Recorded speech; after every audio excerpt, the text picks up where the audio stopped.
Hey everyone, welcome back to the deep dive. We're all about getting to the heart of complex topics here, really understanding them quickly but also thoroughly. And today we're looking at a topic that I think is really fascinating, and that's how faith practices can kind of help people navigate aging, dementia, and anxiety. You got it. We have a really interesting mix of sources to go through together today. Yeah, shit. We have a study from Tanzania looking at how traditional healers and Christian faith healers view and manage dementia. We have a pretty comprehensive review of research that's looked at the link between religion and spirituality and how that all plays into dementia.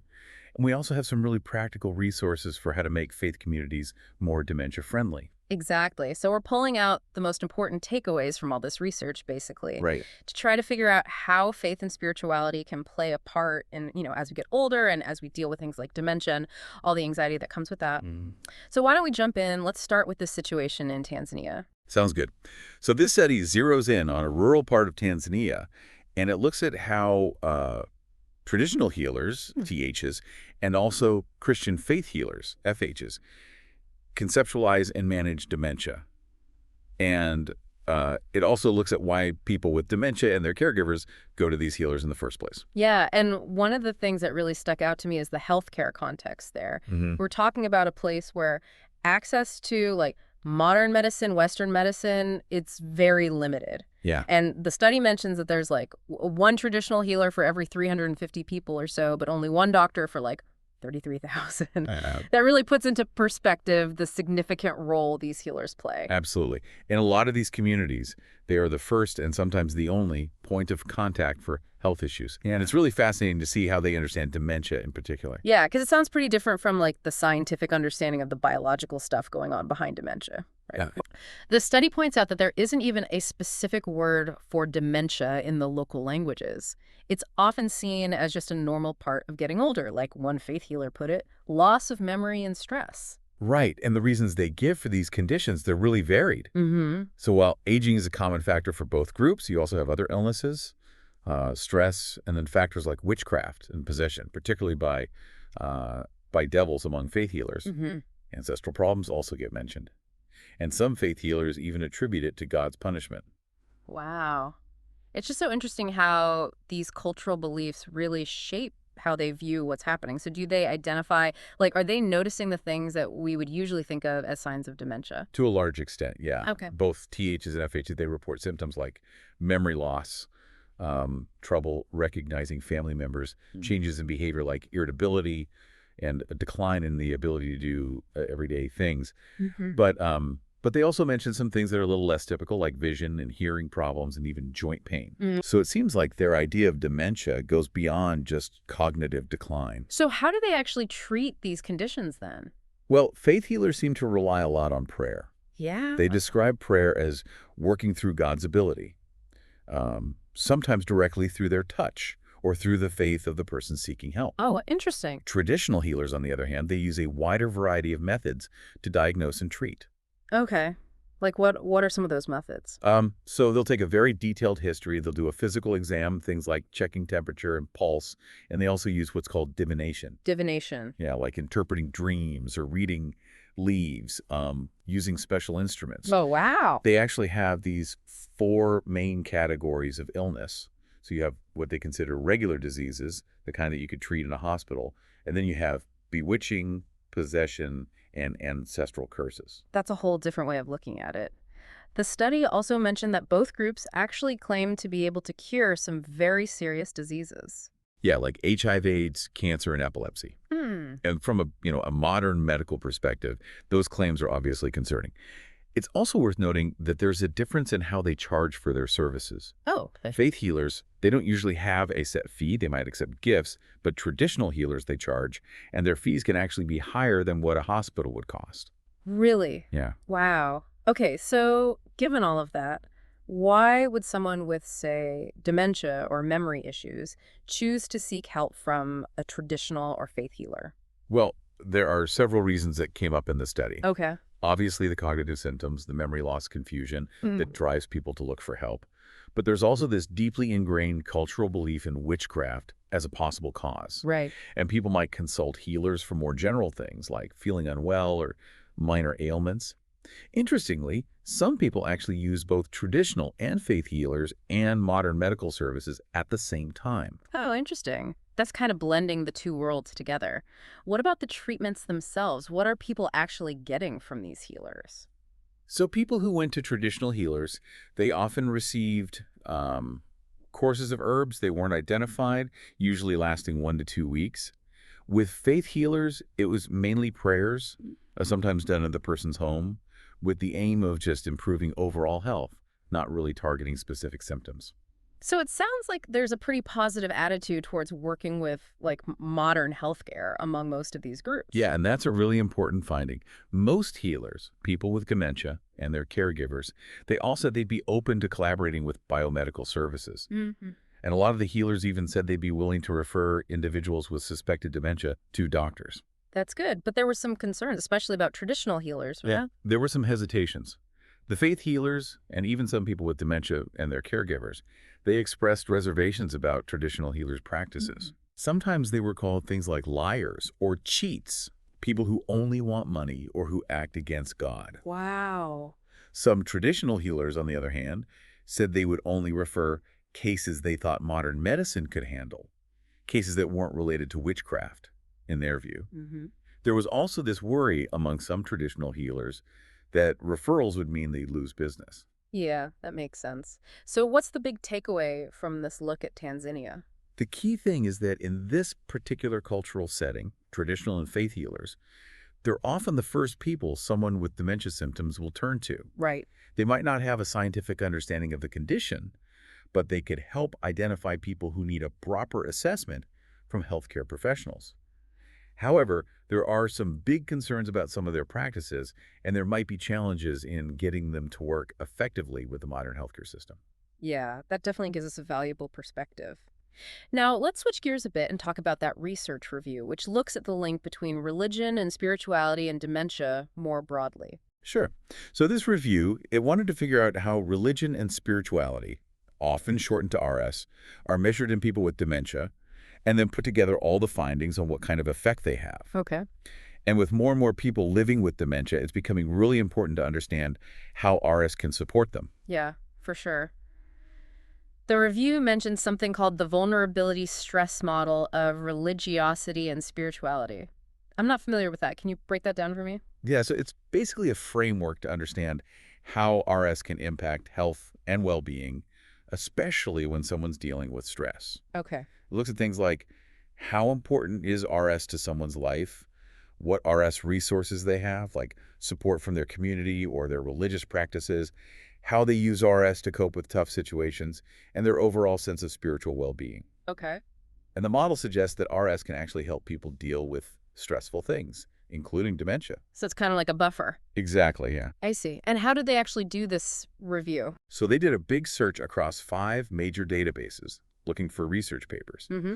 And they found 14 studies that were relevant to RS in people with dementia.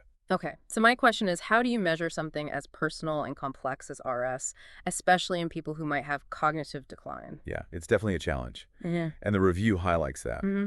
They actually found 17 different ways that RS was being measured across these studies, but only 2 of those methods were specifically made for people with dementia. Oh, wow. And 6 others were adapted from tools used with the general population. And what's concerning is that most of the studies just focused on how reliable the measures were, Mm-hmm. like how consistently different parts of a questionnaire measured the same thing. But there wasn't much info on how valid they were, meaning how well they actually measure what they're supposed to in people with dementia. So we might not have the right tools yet to really understand how RS works in this population. Yeah, that's a good point. Okay. So despite that, what did these studies actually find? Like, what were the connections they saw between RS and how people with dementia were doing? Well, there were some pretty positive links. Several studies showed that people who were more engaged with RS had better cognitive function, or at least their decline was slower. Oh, that's interesting. Sometimes this was linked to a stronger sense of spirituality overall, engaging in private religious practices like prayer, and just a general level of religious involvement. What about mental health, like the depression and anxiety that often comes with dementia? Yeah, the review found some interesting things there too. Okay. Having strong religious beliefs, a sense of meaning, and inner peace from faith, those were linked to fewer signs of depression. But they also found that what's called negative religious coping, like feeling abandoned or punished by God, that was linked to more anxiety and behavioral problems.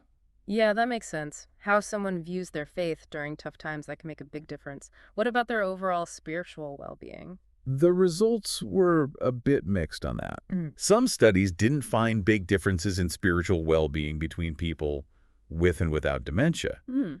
but others suggested it might be lower in the early stages, but could get better through things like spiritual reminiscence therapy, where people talk about their past spiritual experiences. Oh, that's cool. One interesting finding was that how religious the caregiver was sometimes predicted a better quality of life for the person with dementia, as reported by the person themselves. Really? Yeah. Yeah. And overall, the study suggested that people with dementia, they often still have a sense of spiritual awareness, and their beliefs and ways of coping through RS remain important. But the review also pointed out some limitations. Yeah, definitely. The quality of the studies varied, and most of them were what we call cross-sectional. Okay. That means they just looked at data from one point in time, not over a longer period.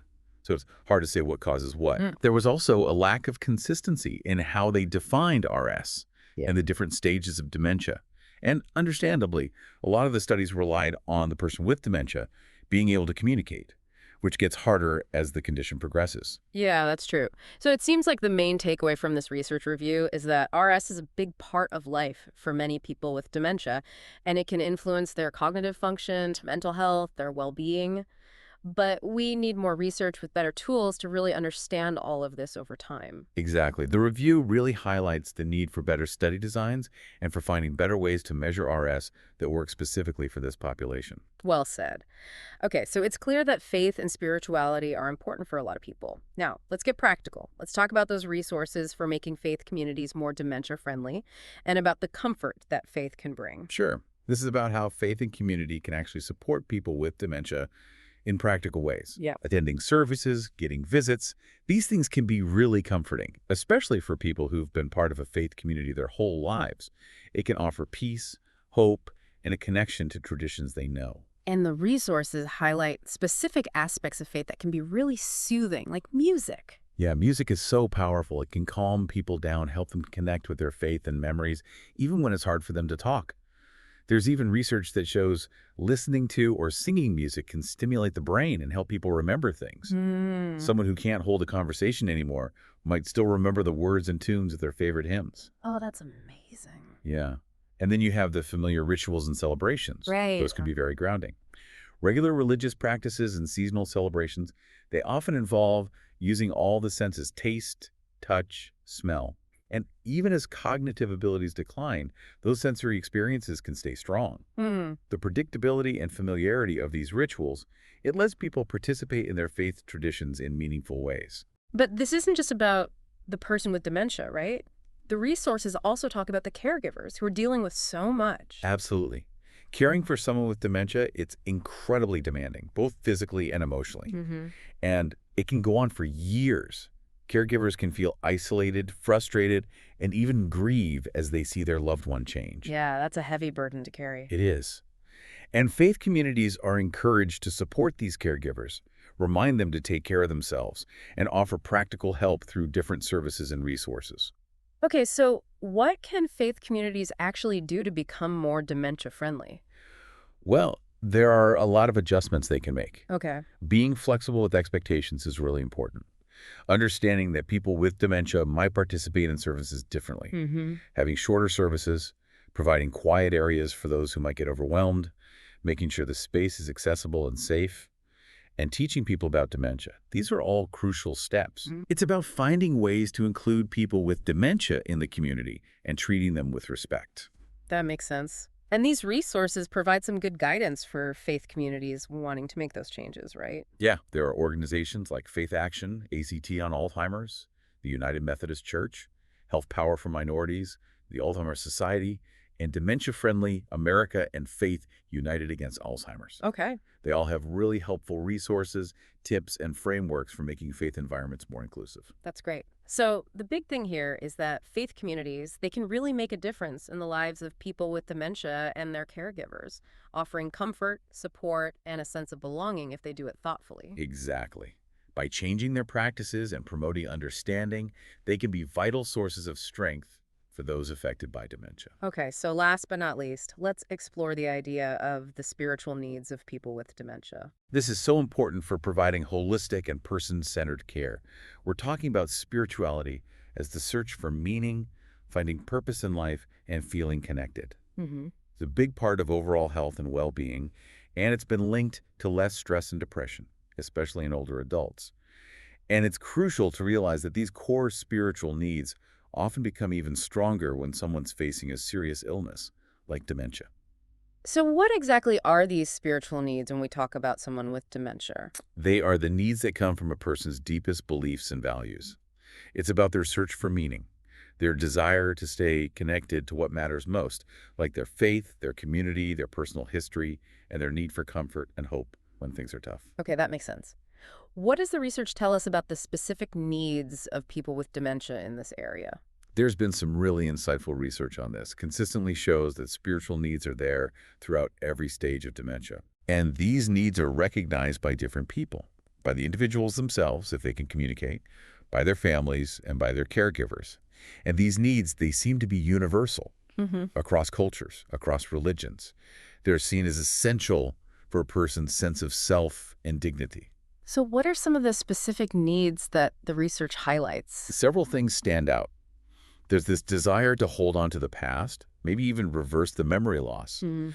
They want to stay in control of their lives, to find meaning in what they're going through, and to draw strength from their faith, Mm. keeping their sense of identity, feeling like they belong, and doing things that are meaningful to them.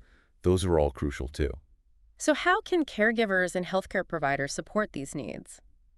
Well, the research suggests a few things. Give people regular chances to engage in rituals and activities that were important to them before. Be present with them, show compassion in simple ways, truly respect who they are, their history and preferences, remind them about and help them access spiritual resources. Mm. There's this program called the Namaste Care Program that focuses on multi-sensory stimulation and personalized care.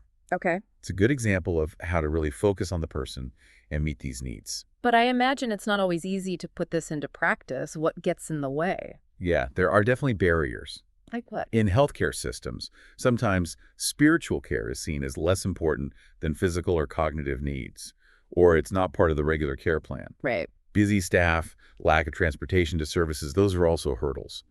And sometimes staff aren't trained well enough in how to provide this type of care. Mm-hmm. And the person's own health issues can also make it difficult to provide consistent spiritual support. I see. It sounds like we need better tools and more integrated approaches to address all this. We do. The research really emphasizes the need for better ways to figure out the spiritual needs of people with dementia and to develop interventions that specifically target common concerns like fear, loss of self, emotional pain, and anxiety. Mm. The goal is to help people connect with what gives their life meaning. So the key point here is that recognizing and addressing those diverse spiritual needs, it's absolutely crucial for the well-being of individuals living with dementia. Right. We need a person-centered approach, we need to overcome those barriers, and we need to find better ways to understand and support this part of the human experience. It's about seeing the whole person, not just the illness. So that was a pretty in-depth dive. He was. We started with the healers in Tanzania, looked at the latest research on religion and spirituality and dementia, talked about how to make supportive faith communities, and then considered the spiritual needs of people dealing with cognitive decline. Yeah, a lot to unpack. I had a few aha moments for sure. Mm-hmm. Learning about how differently dementia is understood in Tanzania really made me think about how culture shapes our views on illness. And seeing all the evidence for the positive effects of RS on cognitive and mental health and dementia was really striking. It really shows how important it is to provide well-rounded care.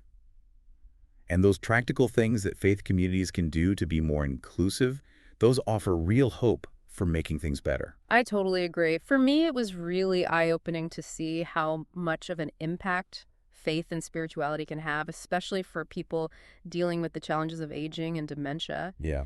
And it reminds us that care should be holistic. We need to go beyond just the physical and cognitive and really honor the spiritual side of what it means to be human. And this brings up a question for all of you listening. How can we as individuals and as a society do a better job of integrating spiritual care into our healthcare systems and community support? Yeah. How can we truly honor the whole person, especially those facing cognitive decline? This is something worth thinking about, and we encourage you to check out the resources we mentioned today as you continue to explore this essential part of life. Thanks for joining us on the deep dive. We'll see you next time.